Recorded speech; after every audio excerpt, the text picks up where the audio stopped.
আমি কিন্তু শুরুতে গায়িকা হতে চেয়েছিলাম।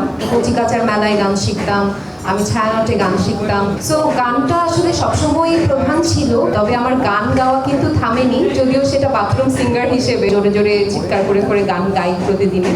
অবশ্যই কবির বকুল ভাইয়া আমাকে তার লেখা গানে ইত্যাদির মঞ্চে গাওয়ার জন্য। কবির বকুল ভাইয়ার মাথা থেকেই এসেছে, ফোন করে বললেন যে আমি কি আগ্রহী কিনা। তিনি যখনই কোনো কিছু বলেন আমি এক কথায় হ্যাঁ বলে দিই। খুবই ভালো, এবং আমার মনে হয় বেশিরভাগ জার্নালিস্টরাই জানে অলরেডি, যে অনেক জায়গায় আমি ইন্টারভিউতে বলেছি যে আমি কিন্তু শুরুতে গায়িকা হতে চেয়েছিলাম, এবং শুরুতে ছোটবেলায় আসলে সেই চিন্তাটাই মাথায় রেখে আমি কচিকাচার মেলায় গান শিখতাম, আমি ছায়ানটে গান শিখতাম।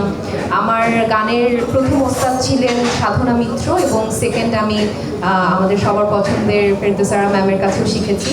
সো গানটা আসলে সবসময় প্রধান ছিল, কিন্তু যখন আমি আবিষ্কার করি যে অভিনয়টায় আসলে সব কিছু করা যায়, নাচ করা যায়, গান করা যায়, অভিনয়টায় আসলে জায়গা আছে অভিনয় করার, তো তখন আসলে অভিনয় নিয়ে বেশি প্রাধান্য দেয়া। তবে আমার গান গাওয়া কিন্তু থামেনি, যদিও সেটা বাথরুম সিঙ্গার হিসেবে বা গাড়ির মধ্যে। আমার বাবা হয়তো ভালো বলতে পারবে যে সারাক্ষণ গাড়ির মধ্যে আমি গান ছেড়ে জোরে জোরে চিৎকার করে করে গান গাই প্রতিদিনই। সো গান সবসময় সঙ্গে ছিল।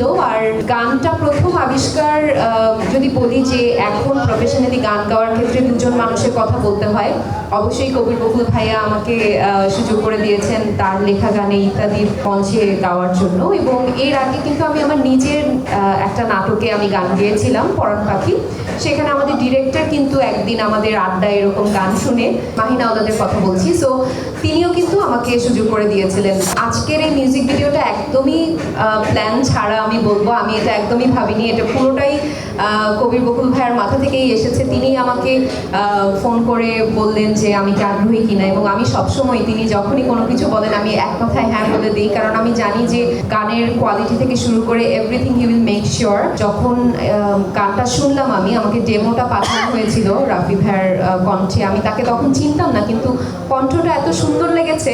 আসলে সেইখানে আমার কাছে মনে হয় যে একটা গানের মেইন জিনিস যখন কণ্ঠটা সুন্দর হয়, এবং গানের সঙ্গে এত ভালো গেছে ওনার কণ্ঠ, তো আমি তখনই হ্যাঁ বলে দিয়েছি। সো আমি খুবই গ্রেটফুল যে আমাকে আজকে এই সুযোগটা করে দেওয়ার জন্য।